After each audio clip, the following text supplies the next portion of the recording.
Et à tous, Hachem, ça me fait très plaisir de vous voir. Chaque mercredi, vous savez qu'aujourd'hui c'est un grand jour. Pourquoi? Parce que c'est le jour où Moshe Rabbeinu est né. Et c'est aussi le jour où il est niftar. Alors c'est lié au shiur. Je ne peux pas m'empêcher d'introduire le shiur, les Nishmato, les Moshe Rabbeinu. Alors vous savez que Moshe Rabbeinu, Baruch Hashem, il a une bracha particulière. C'est qu'on n'a pas besoin d'étudier ces sfarim pour que ce soit particulièrement les Nishmato. Parce que tout simplement, toute la Torah qu'on a, c'est de Moshe Rabbeinu. Donc chaque chose qu'on pourrait étudier, ce sera forcément les Nishmato. Moshe Rabbeinu qui a demandé avant de mourir, il a prié à Kadosh Baruch Hu, il a dit Hachem, si tu ne me rentres pas en Eretz Israël, s'il te plaît Hachem, fais-moi rentrer comme un oiseau. Ça nous dit Midrash. Moshe Rabbeinu il a demandé Hachem, fais-moi rentrer en Eretz Israël comme un oiseau. Incroyable. Moshe, un oiseau, un pigeon, Moshe. Nous dit le Rav Shach quelque chose d'extraordinaire. Au moment où Moshe Rabbeinu a demandé de rentrer en Eretz Israël comme un oiseau à Kadosh Baruch Hu, quelle était la demande de Moshe Rabbeinu? La demande de Moshe c'était Hachem, je veux continuer à avoir le mérite de sanctifier ton nom dans le monde. Maintenant, si je sanctifie ton nom à travers un oiseau, quand je vois, je dis oh, comme il est beau, oh, le petit oiseau, oh, t'entends son chant. Si j'arrive à sanctifier ton nom, ne serait-ce qu'en oiseau, ça suffit. Demande de Moshe Rabbeinu avant de mourir, pour nous donner le niveau de Moshe, l'exemple qu'il pouvait être sur la notion de ce que peut être le Kiddush Hashem. C'est-à-dire que Moshe Rabbeinu qui connaissait toute la Torah, il s'est dit c'est Kedaï, que je reste dans ce monde, si je peux sanctifier le nom d'Hachem, et je peux montrer à quelqu'un qu'il y a un Dieu sur terre. En étant un oiseau, ça suffit. Moshe Rabbeinu. Alors pourquoi c'est lié au shiur? C'est bien que je n'ai pas fait exprès du tout, d'accord? Pourquoi c'est lié au shiur? Parce que tout simplement le shiur parle d'un sujet qui nous touche malheureusement tous, d'accord? Dans le Ham Israël, dans le monde malheureusement, qui est tout simplement la notion de solitude. Et pourquoi ça nous touche? Parce que tout simplement le Ham Israël, lors de la mort de Moshe Rabbeinu, s'est senti extrêmement seul. D'accord? Quand on perd un exemple comme Moshe Rabbeinu, quand on perd celui qui va être le guide du Ham Israël, celui qui va prier pour le Ham Israël, qui va sauver le Ham Israël par cette filote, on se sent forcément seul. D'accord? Donc, on va essayer, Bezrat Hashem, de commencer ce shiur, les Nishmato. Vadaï, on lui doit beaucoup à Moshe Rabbeinu, pas seulement la Torah, mais on lui doit aussi la vie, parce que tout simplement Hachem voulait nous rayer de la carte au moment de la faute du veau d'or, et par son mérite, même plusieurs fois d'ailleurs, mais bon, en tout cas par son mérite, grâce à Dieu, par cette filote, on a été protégé, et on est encore là grâce à Dieu, donc merci Moshe, on t'envoie Bezrat Hashem, tous ces mérites de ta Torah, Akdosha, Bezrat Hashem. Alors, juste pour vous donner une notion, parce que j'ai une Gemara qui me revient là en tête maintenant, et la Gemara dit que Moshe Rabbeinu, le Yitzhara, il a dit à Kadosh Baruch Hu, après Multam Matan Torah, il a dit Hachem, j'ai entendu que tu as donné la Torah au Ham Israël, enfin tu as donné la Torah au monde. Comme ça, il a dit à Hachem. Hachem lui a dit oui, va voir la terre. Donc il va voir la terre, il demande à la terre, t'as reçu la Torah? La terre, elle dit non, je n'ai pas reçu la Torah. Va voir la mer, il va voir la mer, il dit t'as reçu la Torah? Il dit non, je n'ai pas reçu la Torah. Il va peut-être voir les abîmes, il va voir les abîmes, t'as reçu la Torah? Non. Et par contre, j'ai entendu, c'est le Ham Israël qui ont reçu la Torah. Moshe, il a donné au Ham Israël. Il va voir Moshe Rabbeinu, il dit t'as reçu la Torah? Moshe, il dit non, j'ai reçu la Torah moi.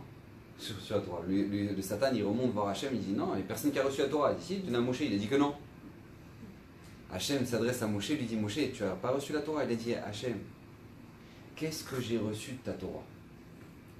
Qu'est-ce que l'immensité de ta Torah face à ce que j'ai pu recevoir? Je peux dire que j'ai reçu la Torah. Alors à ce moment-là, Kadosh Baruch Hu, quand il a vu la Hanava de Moshe Rabbeinu, il a dit maintenant elle va s'appeler le Torah de Moshe, la Torah de Moshe, par la modestie de Moshe Rabbeinu, d'accord? Donc si Moshe était modeste, à plus forte raison qu'on doit l'être, Bezrat Hashem. Donc on est parti, d'accord? Donc on va commencer Bezrat Hashem ce thème extraordinaire qui est le thème de la solitude, d'accord? Parce que ça touche énormément de gens et ça nous touche tous dans certains domaines ou certaines époques de notre vie, d'accord? Dans la famille, ne serait-ce que dans la famille, d'accord, il y a énormément de jeunes qui ne se sentent pas bien. Pourquoi? Parce qu'ils se sentent seuls. Ils n'ont pas leurs parents qui sont forcément à l'écoute, qui n'ont pas forcément le temps. Donc ils se sentent seuls, il y a la solitude. Il y a ce que ce soit aussi dans le couple, d'accord? Dans le couple, il y a l'homme et la femme, et malheureusement, des fois, la femme n'a pas le soutien du mari, et vice-versa. Le mari n'a pas forcément l'intention de la femme. Donc ils se sentent seuls, d'accord? Ça existe aussi chez les parents. Les parents prennent de l'âge. Et les enfants grandissent. Et quand les enfants grandissent, et voilà, ils ne sont pas forcément là, ils ne savent pas forcément téléphoner malheureusement, d'accord?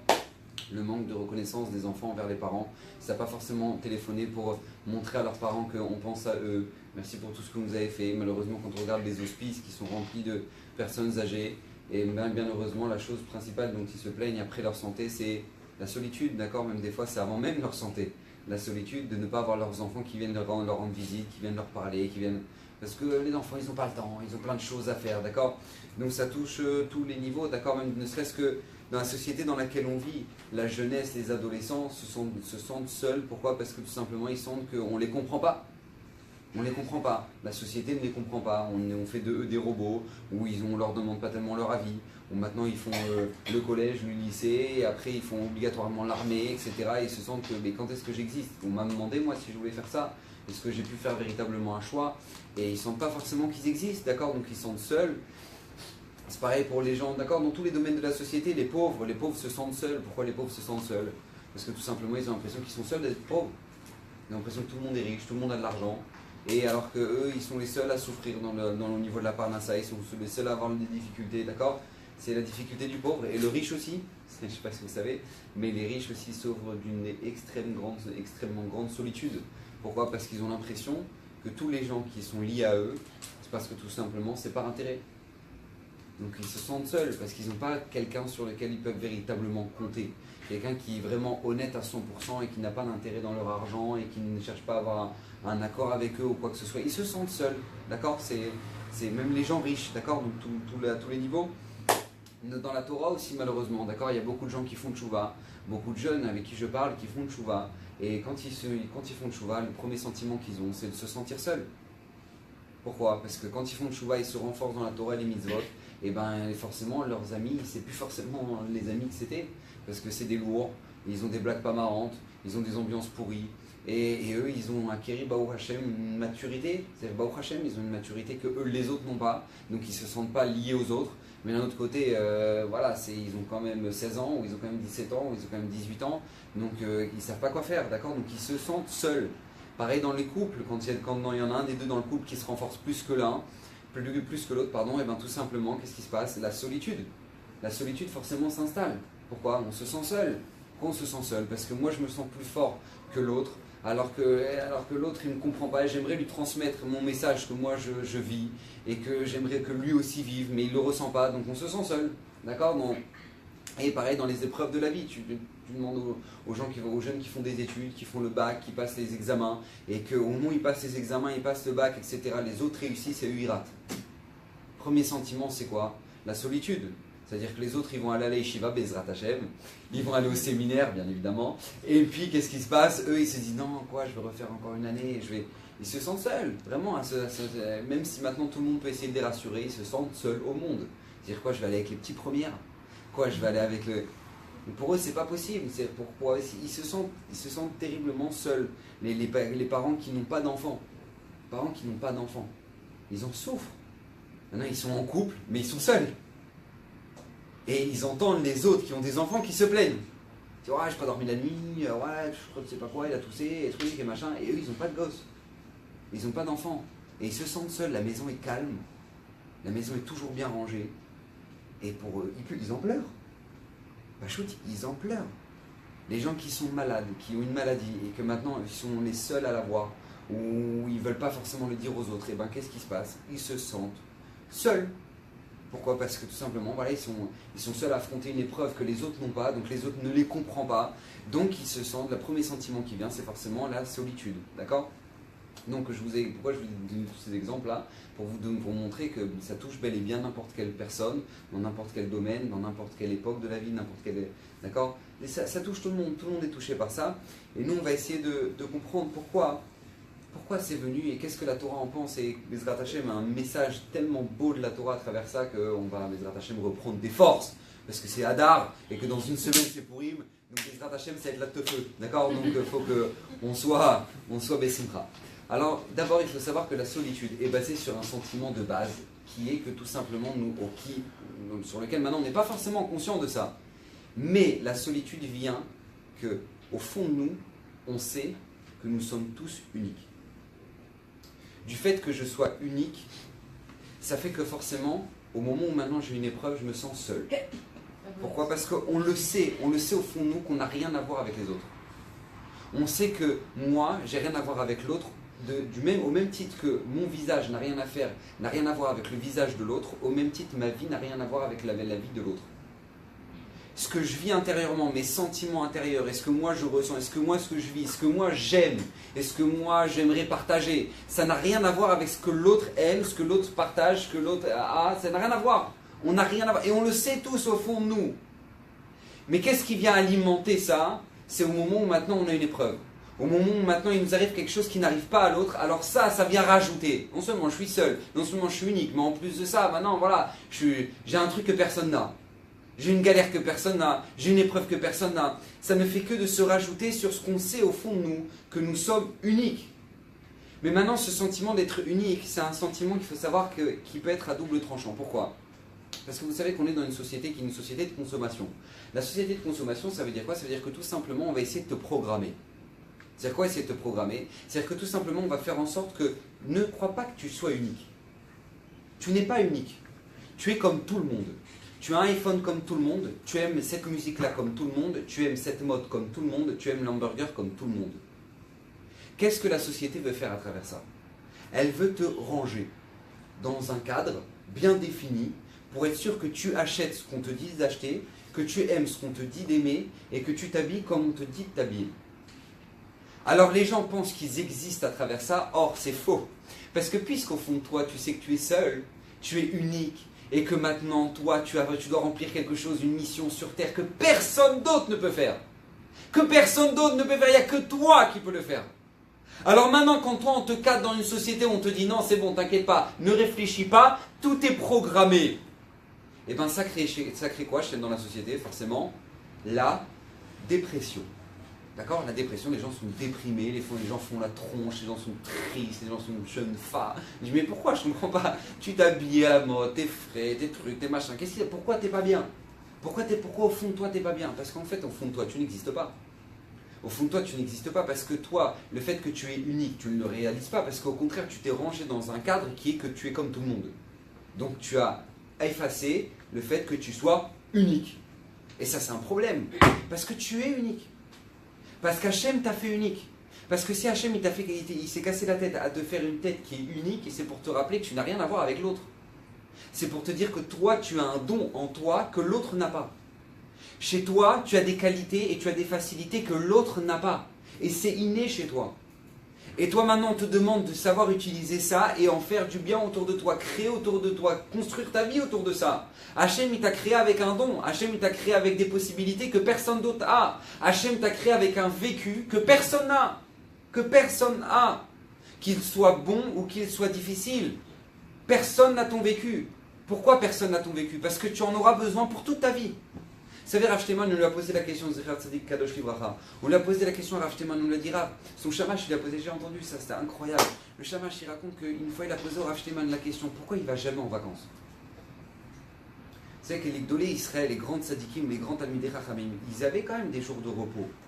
C'est pas des vacances où ils descendaient les toboggans et tout, ça n'a rien à voir, d'accord? Ils étaient en montagne, ils respiraient, ils reprenaient de l'air, il n'y avait personne qui était là en train de toquer à la porte pour leur demander des questions, etc. Ils se relaxaient, d'accord? Ils avaient besoin de ça. Je ne sais pas si vous imaginez, quand tu as plusieurs centaines de personnes par jour qui viennent te poser leurs questions, qui viennent te donner leur stress, qui viennent te donner leur tristesse, leur pauvreté, et t'es sans arrêt, et toi ils te demandent une bracha, et les uns après les autres, après, tout de suite après tu dois enchaîner la Gemara parce que tu as un chiour, tu as un truc. C'est-à-dire, je ne sais pas s'il y en a qui pourraient tenir ne serait-ce qu'une semaine de Rav Shteiman, d'accord, qui vivait à 100 ans, d'accord, je ne sais pas combien il y en a qui pourraient. En tout cas, lui, ils lui ont demandé, le shamash lui a posé la question, Rav Benou, pourquoi vous n'allez pas vous ressourcer un petit peu? Le Rav de Brisk, il partait en montagne, le Rav Moshe Feinstein, il partait, d'accord, pour aller reprendre des forces, c'était nécessaire. Écoutez bien la réponse de Rav Shteiman. Le Rav Shteiman, il a dit, j'ai perdu mes parents dans la Shoah. Et mes deux parents, ils sont morts dans la Shoah. Toutes mes sœurs sont mortes dans la Shoah. Je suis le seul rescapé de la famille. Alors si je suis le seul de la famille à y avoir été rescapé, c'est que je suis le seul qui est encore en vie. Alors est-ce que tu crois que c'est pour partir en vacances? Vous allez dire, est-ce que tu crois que c'est pour partir en vacances? C'est-à-dire eux ils sont tous morts, et moi, Baruch Hashem, j'étais le seul rescapé, et maintenant, de ma vie, je vais faire des vacances. Vous pouvez pas. Encore une fois, pourquoi je vous donne cet exemple-là? Parce que le vécu de Rav Steinman, c'est ça qui a fait de lui le Gadol Hador. C'est-à-dire cette tragédie qu'il a pu vivre dans sa vie, qui aurait détruit n'importe quelle personne, d'accord, de perdre ses parents, de perdre ses frères et sœurs, de perdre toute sa famille et d'être le seul rescapé, et bien au lieu de le détruire, ça a fait de lui le Gadol Hador. Parce que ton vécu, il est unique. Maintenant, qu'est-ce que tu vas en faire de ton vécu? Toi, tu as souffert par exemple du divorce de tes parents. Des enfants qui ont souffert du divorce de leurs parents. Et bien qu'est-ce qu'ils vont en faire de ça? Alors il y en a qui vont faire une tragédie, qui vont faire une dépression durant toute leur vie. Et il y en a qui vont dire, moi, même pas en rêve, ça se passera chez moi. Même pas en rêve. Je ferai en sorte que mon Shalom Bayit soit tellement top que même pas on lèvera le ton dans la maison. Parce que j'ai souffert des cris des parents. Ton vécu, il est unique. Qu'est-ce que tu vas en faire? Qu'est-ce que tu vas en faire? Sache que tu es unique, ton vécu est unique, tes forces sont uniques et tout ce que tu as en toi est unique. Maintenant, toi, tu dois justement t'activer, tu dois faire en sorte que maintenant, Baruch Hashem, construire avec ça. Mais tout le danger, il est où?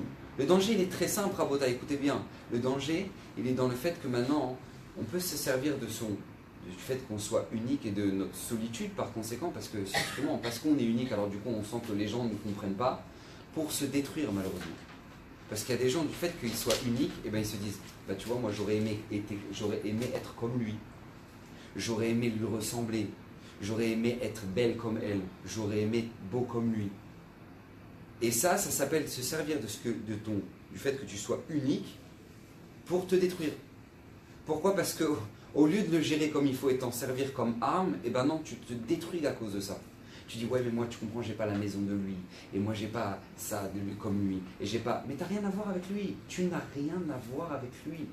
Tu n'as rien à voir avec lui. Et les gens se sentent seuls très vite. Pourquoi? Parce que tout simplement, ils se disent, mais attends, mais je comprends pas. Pourquoi moi, j'ai pas la réussite dans les études comme lui? Pourquoi moi, maintenant, mes parents, ils n'ont pas d'argent comme lui, ils ont de l'argent? Donc eux, très très vite, ils se sentent seuls alors qu'ils n'ont pas compris que tout simplement, au contraire, on attend de toi que tu saches construire grâce à ça. Comment? On va voir avec la Torah, Bezrat Hashem. La Torah, elle va nous guider, Baruch Hashem, elle va nous donner une solution qui est absolument extraordinaire. Et bien avant, je voudrais donner un exemple qui est très simple.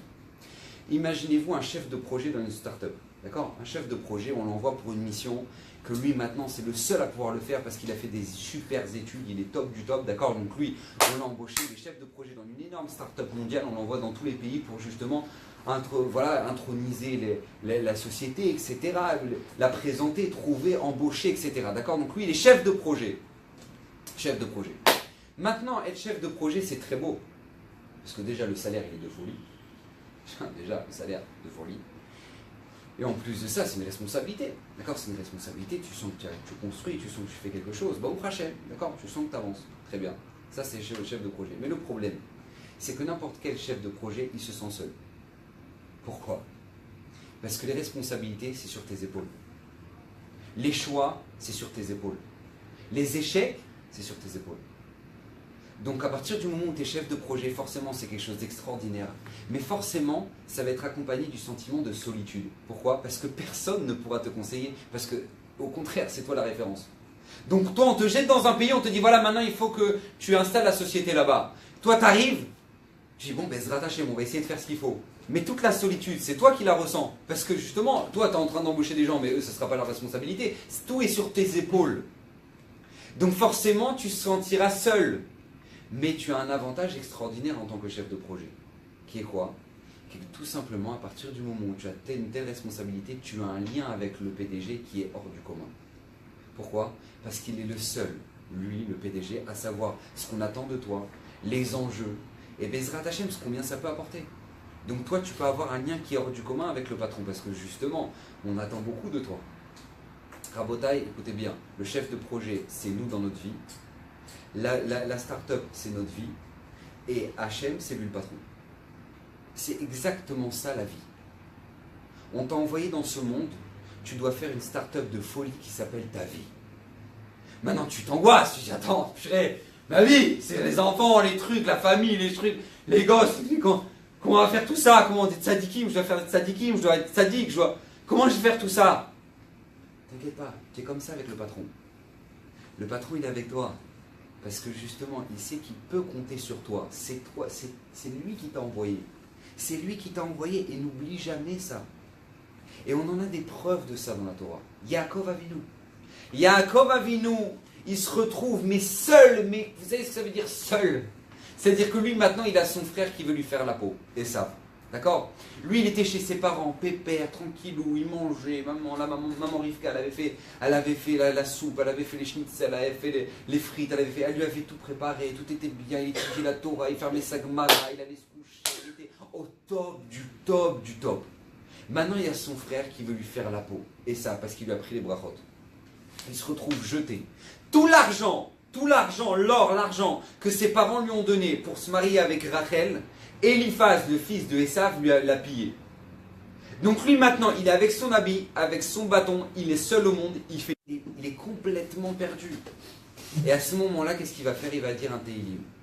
Shira Ma'alot Esaïna Ilarim, Me'aïn Yavo Ezri. Il va dire, d'où va venir mon aide? Je suis seul au monde. Me'aïn Yavo Ezri. Et à ce moment-là, qu'est-ce qui va se passer? Nous dit le Salomon Overdok quelque chose d'extraordinaire. Écoutez bien comment il va se renforcer Yaakov. C'est ça la leçon de la solitude. Écoutez bien. Ezri Meim Hashem Ose Shamayim Vaaretz. À partir du moment où Yaakov il va se rappeler, attends, j'ai pas compris. Si maintenant moi je me suis retrouvé seul, écoutez bien ce que je vais vous dire, écoutez bien cette phrase, c'est qu'Edaï que vous soyez venus pour cette phrase-là. Si maintenant tu te sens seul, c'est parce que tu as en toi une mission qui est unique. Donc si tu as une mission unique, alors tourne-toi vers celui qui t'a donné la mission. C'est aussi simple que ça. Si tu te sens seul, c'est parce que ta mission est unique. Si ta mission est unique, alors tourne-toi vers celui qui t'a confié cette mission. C'est Hachem. Yaakov Avinu, au moment où il se sentait seul, il savait que, mais pourquoi je suis seul? Pourquoi j'ai pas d'argent? Pourquoi j'ai rien? Mais parce qu'Hachem, il a voulu que ça se passe comme ça. Maintenant, Hachem, il va me donner les forces, parce que c'est lui qui m'a envoyé en mission. Donc Bezrat Hachem, il va m'aider. Mais Aïn Yavo Ezri, d'où va venir mon aide? Réponse, Ezri, Meim Hashem, Ose Shamayim Vaaretz. Et autre exemple, Rabotai, son fils, Yosef. Yosef, qui va être seul au monde. Mais seul, vous savez ce que ça veut dire seul? C'est-à-dire que nous, on peut se plaindre de ce qui nous arrive dans la vie, etc., et toutes les galères, etc. Mais ça n'atteint même pas la sandale de Yosef. Ça n'atteint même pas la sandale de Yosef. Que lui, maintenant, il était chez son père. Il va être vendu par ses frères. Il va être condamné à mort. Il va être vendu par ses frères, il va être jeté, il va être passé de vendeur d'esclaves à vendeur d'esclaves. Il arrive là-bas en Égypte, imaginez-vous, lui, Yosef, dans la rue, en train de se montrer pour être acheté en tant qu'esclave. C'est-à-dire que lui, il est là maintenant avec tous les autres esclaves, qui sont en torse nu, tous les trucs, d'accord, qui essaient de se vendre, on leur regarde les dents pour regarder si c'est des bons esclaves, d'accord, lui, c'était Yosef. Et lui, Yosef, il est là, au milieu des esclaves, là. Il est là et on attend qu'on l'achète. Il y a Yosef Hatzadik. Lui, à ce moment-là, il y en a un qui avait des petites folies, d'accord? Parce que c'était ni plus ni moins que Potiphar, qui aimait les hommes aussi. Donc du coup, lui, il regarde, il dit « Oh, comme il est charmant celui-là !» Et donc du coup, il va choisir Yosef. Et vous imaginez un petit peu l'ambiance. Maintenant, Yosef, il arrive dans une maison remplie d'idolâtrie. C'est-à-dire, imagine-toi, tu sors de Bnei Brak, maintenant on te vend en tant qu'esclave et tu arrives à Quimper dans la maison d'un curé, avec des croix de partout. Et tu dois servir, tu dois lui faire à manger, tu dois le truc. Et lui, tu le vois qui fait le signe avant de manger et tout. Mais tu t'as de quoi devenir fou. Lui, Yosef, il se retrouve là-bas, jeté. Maintenant, Rabotai, je pose la question, est-ce que ça existe une solitude aussi puissante que ça? Et bien, Rabotai, écoutez bien ce que nous dit la Torah. Écoutez bien ce que nous dit la Torah. Nifla beyoter. Veillez Hachem et Yosef. Hachem était avec Yosef. Veillez Ish Matzliach. Et Yosef était un homme qui réussissait. Bebet Adonav Amitzri. Écoutez bien. Ve'ar Adonav. Il a vu son maître. Écoutez bien. Qui Hachem Ito. Car Hachem est avec lui. Que Hachem est avec lui. Il a vu son maître, que Hachem est avec lui. Nous dit Rashi, ça veut dire quoi que Hachem est avec lui? Shem Shamaim Shagour Bepiv. Il avait sans arrêt la parole d'Hachem dans sa bouche. Be'ezrat Hachem. C'est-à-dire que maintenant tu sers le curé. Be'ezrat Hachem. Si Dieu veut. Bezrat Hashem, Baruch Hashem, Ishtabar Shemolad. Ishtabar Shemolad. Vous savez que le Chavetz Chaim, c'est Talmidim m'a témoigné sur le Chavetz Chaim, que quand lui maintenant il était en train de. Par exemple, il avait besoin d'un sefer, il avait besoin d'un livre qui était dans la pièce à côté, il disait Bezrat Hashem, je vais aller chercher le livre. Mais ça veut dire quoi? C'est-à-dire que lui, c'est pas juste un, il dit ouais, Bezrat Hashem. D'accord? Non. Il disait Bezrat Hashem, c'est-à-dire qu'il ressentait que s'il n'avait pas l'aide d'Hachem, il ne pouvait pas aller chercher le livre dans la pièce à côté. Il vivait comme ça. Bezrat Hashem, je vais aller chercher le livre. C'est-à-dire qu'il n'y avait rien sans Hachem. Ça, c'était Yosef en Égypte. Yosef en Égypte, quand il était seul au monde, il était seul à traverser une épreuve de solitude totale. Qu'est-ce qu'il a fait tenir à Botaï? Ni plus ni moins que Baruch Hashem, le fait d'être accroché avec Hachem. Quand tu es accroché avec Hachem, tu sais que Hachem il t'a mis dans cette situation-là parce que tu dois faire quelque chose, tu as une mission à réaliser, alors tu te sens plus seul. Alors tu te sens plus seul. Et c'est ça qui va le faire réussir, c'est ça qui va le faire réussir, c'est ça qui va le faire Ish Matzliach, un homme qui va avoir la bracha dans la maison d'un homme qui est homo et qu'en plus il est rempli d'idoles. Vous imaginez, il faut la trouver la bracha, il faut la ramener la bracha, il faut être puissant quand même, d'accord? Et bien Yosef il va réussir. Pourquoi? Parce qu'il vit avec Hachem. Il vit avec Hachem. Rabotai, c'est ce que Mordechai va dire à Esther. Mordechai va le dire à Esther. Vous savez, Esther, nous aussi, on ne peut pas s'imaginer, on lit la Magadha, donc Esther, elle s'est fait prendre dans la maison de Achashverosh, et donc du coup, maintenant, qu'est-ce qui se passe? On lui a mis des habits princiers, royales, et c'est devenu la reine, et c'est sympathique, et qu'est-ce qui se passe? Ah man, d'accord? Rabotai, imaginez-vous, vous prenez la rabbinite Kanievski, d'accord? La rabbinite Kanievski, imaginez-vous, d'accord? La rabbinite Kanievski, elle s'est fait kidnapper, et elle a été emmenée dans le harem de Poutine, président de la Russie. Là-bas, lui, il a un truc, voilà, il n'a plus de femmes, Poutine, donc il est en train de chercher des femmes. Donc là, la rabbinite Kanievski, elle a été emmenée là-bas. Elle se trouve dans le harem avec toutes les goyotes, les Ruskov, les trucs, les machins, tout le monde. D'accord? Elle est avec tout le monde là-bas. Et quand elle est avec tout le monde là-bas, et ben c'est pendant 5 ans! 5 ans! D'accord, Esther? Parce que non, c'est pas marqué les dates dans la Megillah, mais ça fait 5 ans qu'elle est là-bas déjà. 5 ans dans un harem de fous furieux. Elle est en train seule à faire des télim et tout. Maintenant, à ce moment-là, Mordechai lui dit, il faut que tu ailles parler à Poutine. Il faut que tu ailles lui parler. Non, mais il faut que tu ailles parler à Achashverosh.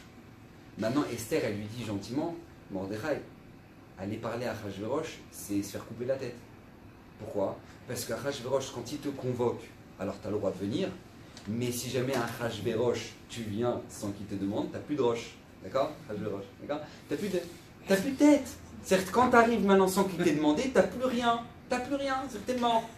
Maintenant, qu'est-ce que tu veux que j'y aille? Comment tu veux que j'aille faire un truc pareil? Donc déjà, elle est seule. Elle est dans un harem avec des fous furieux. Elle est dans un palais de fous furieux. Parce que lui, Achashverosh, d'accord, c'était le genre d'homme qui demandait à sa femme de faire un défilé nu. D'accord, c'est le début de la Megillah. La Megillah, il a demandé à Vashti de venir avec le Keter Malchut, avec la couronne. Ça veut dire quoi? Qu'avec la couronne, nous dit la Megillah. Mais Maseret Megillah, d'accord? Donc ça veut dire que vous imaginez un peu la tête de l'homme. Il est au top, d'accord? Donc lui maintenant, elle lui demande, regarde déjà, Mordechai, je suis seul, je suis pas dans le top de ma forme, d'accord? Mais là en plus il me demande d'aller me faire tuer, c'est-à-dire, on peut éviter? On peut éviter ou comment ça se passe? Écoutez bien ce que va lui dire Mordechai. Écoutez bien, mais quelle phrase extraordinaire de Mordechai. Umi yodea, Mordechai lui dit à Esther, Umi yodea imleet kazot igat la malchut. Mordechai lui dit, qui te dit que si maintenant l'homme Israël il est dans un décret terrible et qu'il y a l'extermination du homme Israël, c'est justement pour ça que tu t'es retrouvé là-bas. Toi tu souffres, tu es seul au monde, ça fait déjà 5 ans que tu es là-bas. Et maintenant qu'est-ce qui se passe? Tu ne veux pas t'approcher d'Achashverosh, mais le Mordechai lui dit, mais tu sais, tu dois te poser des questions. Si tu es la seule à t'être retrouvée dans cette situation-là, c'est qu'Hachem attend quelque chose de toi. Ni plus ni moins. Si tu es seul, et que tu te sens seul, et que tu es dans cette situation-là, et que personne ne l'est, et que toi tu es dans cette galère-là, dans cette épreuve-là, Mordechai lui dit clairement, c'est sûrement parce qu'Hachem attend quelque chose de toi. Parole de Mordechai à Esther. Mais c'est une parole de Mordechai au Ham Israël. Quand toi tu as cette galère, et ces épreuves-là, cette complication, et ses parents, et ses frères et sœurs, et pourquoi? Parce qu'Hachem attend quelque chose de toi. Tu es le seul à pouvoir le réaliser. C'est pour ça, Rabotai nous dit, écoutez bien, combien c'est important. J'ai vu Rav Pinchas Friedman, il demande dans son Sefer, il dit mais pourquoi on appelle la Megillat Esther la Megillat Esther? Normalement, on aurait dû appeler la Megillat Esther la Megillat Mordechai.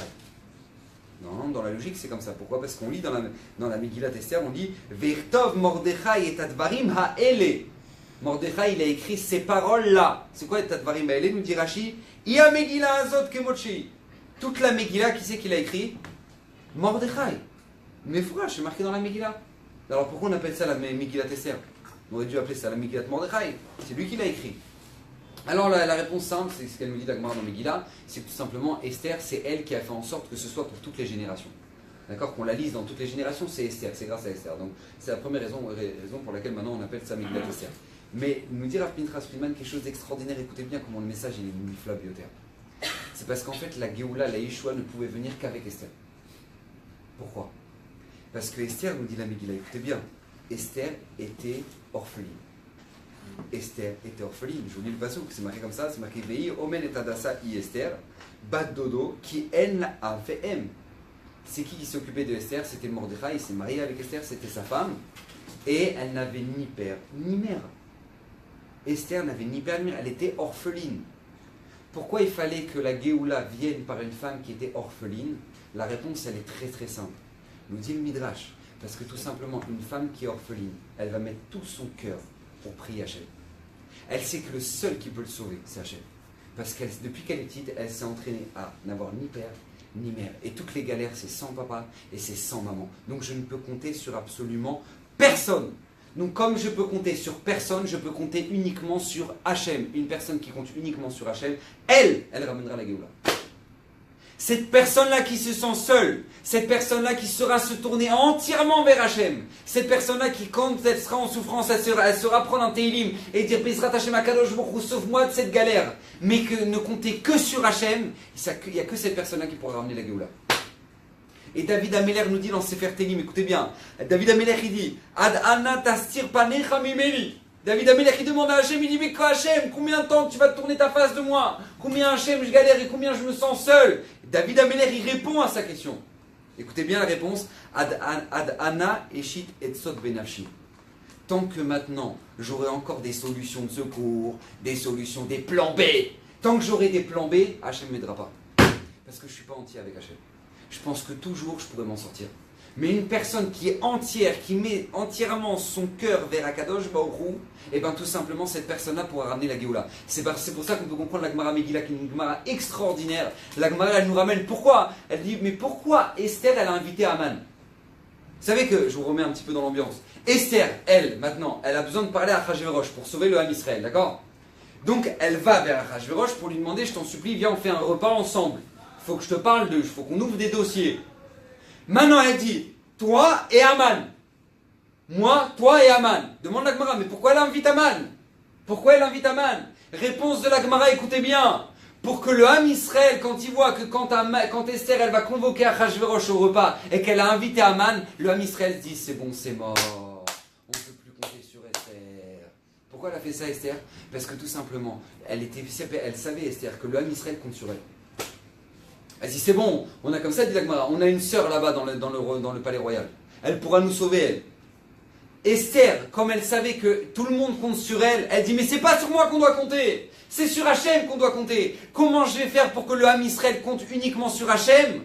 Elle va faire un truc de fou, elle va convoquer Aman au repas. Pourquoi? Pour que tout le monde dise ah ça y est, elle est plus de chez nous maintenant, elle est grillée, elle est partie manger avec Aman maintenant, ça y est, c'est mort, c'est mort, c'est mort. Et ils vont commencer à ouvrir les télim. Pourquoi? Parce que tant qu'elle n'a pas fait ça, ils étaient persuadés que Esther va les sauver. Esther va les sauver. Et Esther elle-même va réfléchir comme ça. Vous savez que Esther, quand elle va s'approcher de Achashverosh, elle va venir voir Achashverosh. Écoutez bien, mais c'est un Teilim tellement beau. Le Teilim qu'on lit chaque Purim. Au moment où Esther elle arrive devant Achashverosh, elle prie Hachem. Elle prie Hachem qu'Hachem lui donne la vie, qu'Hachem soit avec elle. Et elle sent que elle avait une voix, d'accord, elle était prophétesse, Esther. Donc elle sent que Hachem n'est pas avec elle. Et elle dit dans Teilim, Keli lama zaftani, Hachem, pourquoi tu m'as abandonné? Elle arrive devant Achashverosh, elle dit, mais pourquoi tu m'as abandonné? Pourquoi tu n'es pas là? Et qu'est-ce qu'elle dit? Écoutez bien, Atsila michirev nafshi, sauve-moi du glaive, sauve ma vie du glaive. Miyat kelev yichidati, sauve-moi de ce chien-là. De ce chien, elle parle d'Achashverosh, sauve-moi de ce chien. Et le passouk d'après, au chien ni mes piariers. sauve-moi de ce lion. Alors j'ai pas compris. Il est quoi sur la Théoudat Zéout, Achashverosh? C'est un chien ou c'est un lion? Dans deux versets, il dit Miyad Kelev Yechilati, après au chieni Piari. Alors c'est un chien ou c'est un lion? Et demandez mes farchim encore plus, et je comprends pas. Au début, elle l'appelle un chien, mais après elle lui donne du kavod, c'est un lion. C'est déjà un chien. D'accord? Maintenant, après, t'as un lion. D'accord? Un lion. Comment c'est possible? Pourquoi elle réfléchit comme ça? Pourquoi elle dit ça à Esther? Pourquoi elle demande d'abord sauve-moi de ce chien, après de ce lion? Écoutez bien la réponse, comment elle est nifle, elle est extraordinaire. J'ai entendu ça de Bravo Rosenblum. Il a dit quelque chose de tellement beau. Il dit parce que tout simplement, au moment où Esther elle arrive devant Achashverosh, elle le prend pour un chien. Mais Rabotai, un chien, on peut en sortir vivant, oui? Un chien qui nous attaque, Hachem Mishmor. On peut en sortir vivant. Donc qu'est-ce qui se passe? Elle dit sauve-moi de ce chien. Mais elle sent qu'Hachem il est toujours pas avec elle. Elle s'est dit oui, je sais pourquoi Hachem il n'est pas avec moi. Vous savez pourquoi? Parce que si je prends un Achashverosh pour un chien, ça veut dire que moi je peux m'en sortir par mes propres forces. Parce que si je le considère comme un chien, c'est-à-dire que moi j'ai les forces quand même de l'écraser ce chien. C'est pour ça qu'elle dit au chien mi piaré, sauve-moi de la gueule de ce lion. Pourquoi? Parce qu'à partir du moment où je comprends que j'ai aucune chance et qu'il n'y a que toi qui peux me sauver, alors là maintenant Hachem va m'aider.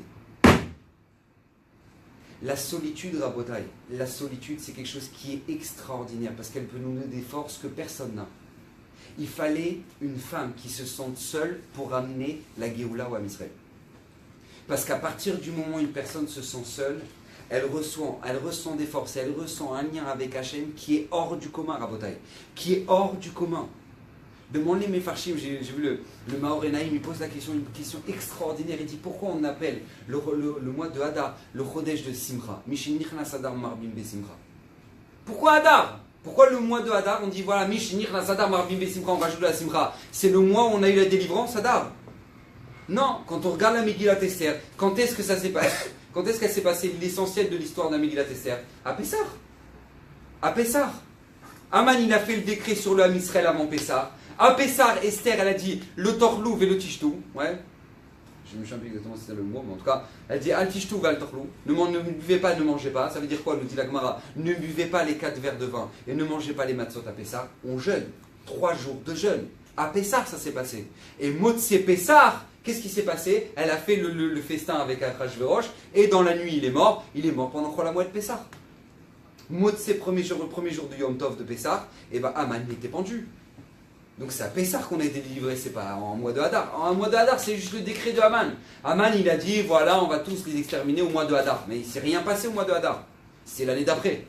Il ne s'est rien passé. Alors pourquoi c'est Mishinir Nasadar, Marbim Besimcha? Pourquoi? Quel rapport? C'est au mois de Nissan. Écoutez bien la réponse, comment elle est extraordinaire. Parce que c'est au mois de Hadar que l'homme Israël se sont sentis seuls. Parce qu'au mois de Hadar, ils ont compris que Hachem va les exterminer. Ils sentent qu'ils n'ont plus personne. Quand? Pas au mois de Nissan. Au mois de Hadar. C'est pour ça que tu écoutez bien le mois Hadar. C'est quoi ce nom Hadar? Réponse très simple. Écoutez bien comment c'est extraordinaire. Hadar, c'est Aleph, Dar. Hachem, Aleph, le Hachem qui est unique dans le monde, Dar, il y habite. Au mois de Hadar, il y a Akadosh Baruch Hu qui est présent comme dans aucun mois. Pourquoi? Parce que c'est le mois où le Ham Israël se sont sentis seuls. Puisque le Ham Israël se sont sentis seuls parce qu'ils ont senti qu'ils vont être exterminés, alors c'est le mois où Akadosh Baruch Hu est présent. Parce que si vous vous sentez seul, alors moi je réponds présent. Aleph, Dar, Hadar. Vous savez que dans le Ham Israël, ils étaient dans le désert pendant 40 ans. 40 ans dans le désert. Maintenant 40 ans, l'ambiance elle était terrible. Vous savez pourquoi elle était terrible? Parce que normalement ils auraient dû rentrer en Eretz Israël directement, mais ils ne sont pas rentrés en Eretz Israël. Qu'est-ce qui s'est passé? Ils ont bugué, comme on dit chez nous. C'est-à-dire que maintenant, ils ont fait ce qu'on appelle du Lachon Hara sur Eretz Israël. Donc comme ils ont fait du Lachon Hara sur Eretz Israël, donc interdiction de rentrer en Eretz Israël, vous allez rester 40 ans à tourner et à crever. Et oui. Pourquoi? Parce que chaque Tisha B'Av, les 600 000 hommes qui ont fait on part en Eretz Israël, tu te rends compte? Et ben, les 600 000 hommes qui sont mis à pleurer, et ben, ils vont tous creuser leur tombe chaque année à Tisha B'Av. Ils vont s'allonger dans leur tombe, comme ça nous dit le Midrash dans Megillat Echa. Ils vont s'allonger dans leur tombe à Tisha B'Av en espérant de se lever le lendemain. Et s'ils ne se lèvent pas le lendemain, Gadal Veitkadash chez Meraba. Et on recouvre le tronc. Donc chaque Tisha B'Av, Rabotai, durant 40 ans, le Ham Israël, les hommes, creusaient leur tombe, s'allongeaient et attendaient de mourir. Et pas juste ils attendaient, on attend qu'ils viennent chercher notre âme. Non, pas du tout. Nous dit le Midrash, ils sont morts comme sont morts les Meraglim. Ils sont morts avec la langue qui est sortie, qui a atteint jusqu'au niveau du nombril, avec des vers qui sortaient et qui rentraient, et qui sortaient et qui rentraient. D'accord? Ça fait mal, ça pique. Rabota, et ça c'était le Ham Israël pendant 40 ans dans le désert. 40 ans, veille de Tisha B'Av, on ne peut même pas s'imaginer les hurlements qu'il y avait dans le Ham Israël. On ne peut même pas s'imaginer que les papas disaient adieu à leurs enfants, à leurs femmes et leurs enfants, qu'ils ne verront pas leur choupa, le mariage. Ils savaient qu'ils allaient mourir et qu'ils ne verront pas le mariage de leurs enfants. Et on ne peut même pas s'imaginer l'arrachement que ça devait être. Chaque dernière tfilat arvit, veille de Tisha B'Av. C'est-à-dire dans la nuit, ils allaient s'allonger, ils allaient mourir. Et s'ils ont de la chance, on leur donne encore un an, pendant 40 ans. Ça veut dire qu'il y avait une moyenne de 15 000 morts par an. Le jour de Tisha B'Av, 15 000 hommes mouraient par an. Il y avait 600 000 hommes, d'accord, divisé par 40, ça fait 15 000. 15 000 hommes par an qui mouraient. Rabotai nous dit, le Midrash, écoutez bien, la dernière année des 40 années, avant de rentrer en Eretz Israël, les derniers hommes, les 15 000 derniers hommes, se sont mis dans les tombes et ils sont levés le lendemain matin. Ils ne sont pas morts. Le lendemain, ils recommencent et ils se remettent dans la tombe. Ils disent peut-être qu'on s'est planté de jour. C'est bizarre. Ils sont retournés dans la tombe et ils se réveillent le lendemain matin. Rabotai, le surlendemain, encore une fois, ils vont se coucher. C'est pas possible. Qu'est-ce qui se passe là? On n'est pas à la bonne date, on s'est planté. Rabotai, ils vont se rallonger jusqu'à Tou B'Av. C'est pour ça qu'à Tou B'Av, c'est un jour de Simcha. Pourquoi? Parce que tout simplement, c'est le jour où ils ont vu la lune qui était pleine. Ils se sont dit, ça y est. C'est-à-dire qu'Hachem, il nous a gracié. Bon, Hachem, il ne va pas nous tuer. Demande Rav Shlomo Levinstein, je ne comprends pas. Pourquoi eux, ils ne sont pas morts? Tous les autres, ils sont morts. Les derniers 15 000, ils ne sont pas morts. Écoutez bien la réponse de Rav Shlomo Levinstein, extraordinaire. Il dit parce que tous les autres, les veilles de Tisha B'Av, eh ben, ils se disaient peut-être qu'on va mourir, peut-être qu'on ne va pas mourir. Donc ils ne priaient pas comme si maintenant ils allaient mourir. Parce qu'ils savaient que peut-être qu'ils vont avoir la chance de vivre. Donc ils priaient Hachem, je t'en supplie, pardonne-nous. Mais ils n'avaient pas le cœur entier. Pourquoi? Parce qu'ils se disent peut-être qu'on va faire partie de ceux qui vont durer encore un an. Or, il dit Rav Shlomo Levinstein que les dernières années, les 15 000 derniers, ils savaient que cette nuit ils vont crever. Ils savaient qu'ils vont mourir. Donc eux, quand ils ont dit au revoir à leur famille, ils savaient qu'ils allaient mourir. Ils n'avaient pas un seul onde de doute qu'ils vont rester en vie. Donc eux, ils vont être tellement entiers dans leur tfila. Ils vont être tellement entiers avec Hachem. Ils disent, mais Hachem, on va mourir. Hachem, il n'y a que toi qui peux nous sauver. Hachem, c'est sûr qu'on va crever. Hachem, je t'en supplie, pardonne-nous. Leur tfila, elle a été entendue. Ces 15 000 là, ils vont vivre. Pourquoi? Parce que tant que tu n'es pas entier avec Hachem, tant que tu ne sens pas que tu es entier avec Hachem, tu comptes sur toi. Il dit David Ameller, ça ne marche pas. Il dit David Ameller, ça ne marche pas. C'est pour ça que le sentiment de solitude, c'est quelque chose qui est tellement important pour nous. Parce que si on veut avoir la Yeshua, si on veut avoir la Géoula dans notre vie, et on va avoir cette proximité avec Akadosh Baruch Hu, et ben on a besoin de ça. On a besoin de ça, Rabotai. On a besoin de ça. C'est pour ça que Hana, elle avait. L'autre femme elle était mariée avec Elkana, d'accord? Elkana, elle était mariée avec une autre femme qui s'appelait Pnina. Elle avait déjà 10 enfants. Et Hana n'avait pas d'enfants. Et elle pleurait, elle voulait avoir des enfants. Qu'est-ce qui se passe? Un jour, Hana décide d'aller au Beth Amikdash, d'aller au Mishkan Shilo. Elle va pleurer là-bas, elle va pleurer. Vous savez toute l'histoire. Élie l'a vu pleurer, etc. Il va la bénir. Et elle va avoir Shmuel. Demandez mes Farshim, pourquoi elle a attendu plus de 10 ans? Je ne sais pas combien de temps elle a attendu, Hana, pour aller au Mishkan Shilo. Pourquoi elle n'a pas fait ça la première année? T'as vu que t'as pas un gosse la première année? Vas-y. Pourquoi elle a dû attendre 10 ans? 10 ans, enfin, je ne sais pas, plus de 10 ans. En tout cas, Pnina, elle en avait déjà 10 de gosses. T'as attendu autant de temps pour aller au Mishkan Shilo pleurer pour qu'à la fin, Élie te fasse une bracha? Pourquoi elle a attendu autant de temps? Alors, écoutez bien, la réponse, elle est extraordinaire. Parce qu'Elkana, il lui a dit à Hana juste avant, il dit, mais tu étoffes pour moi que plus que les 10 enfants que j'ai de Pnina. Pour moi, tu es une femme extraordinaire, ça vaut plus que les 10 enfants de Pnina. Au moment où elle a entendu ça, elle a dit, ça veut dire quoi ça? C'est-à-dire qu'en fait, toi, tu pries pas pour moi. Parce que tu es content de ce que tu as. Or, moi, je pensais que tu priais aussi. Donc, au moment où Hana, elle a compris qu'en fait, elle est seule à prier. Et que son mari ne prie pas pour elle. Alors, à ce moment-là, elle va verser toutes les larmes de son corps dans cette fille-là. Et à ce moment-là, va naître Shmuel. Au moment où elle va se sentir seule.